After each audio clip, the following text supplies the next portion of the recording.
Hi guys, my name is Emily and I just wanted to give you a bit of an update of how my sister Chloe is doing right now.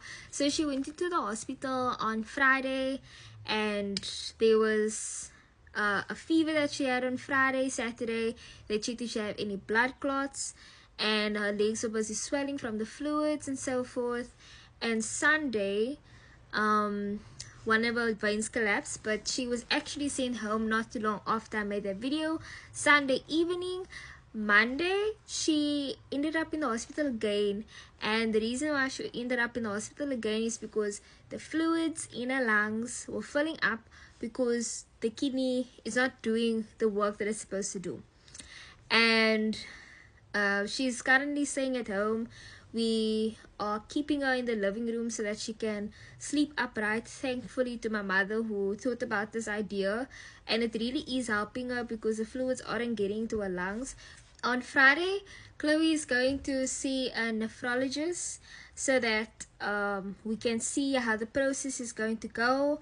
That is basically our first process. A lot of people have been asking what are the next steps that we are taking. Is there a kidney that is available for Chloe? Did Chloe get a dialysis yet? No. But Friday they're going to see a nephrologist and have a discussion on where it needs to start. So Chloe doesn't just have a failing kidney, she suffers from SLE. SLE is a systemic lupus that she has, so it doesn't just attack a certain part like lupus nephritis. It attacks every single part of the immune system, and because Chloe still has SLE, it means that she is a chronic patient.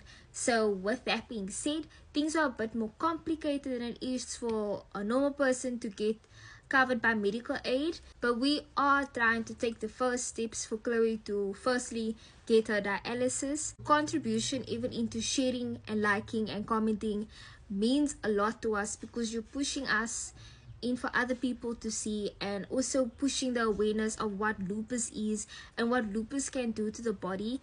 The lupus, the SLE that gave Chloe lupus nephritis, is very scary. I've never ever been so afraid in my life, in all honesty. To see my sister and understanding and eventually come to terms that she had lupus SLE, which was scary on its own, but then seeing how lupus nephritis is actually taking such a big toll on Chloe, it's so difficult to see. We actually wanted to do an interview of Chloe so that everyone can get to know Chloe. Let me know if that's something you want to see. Also let me know in the comments if there's anything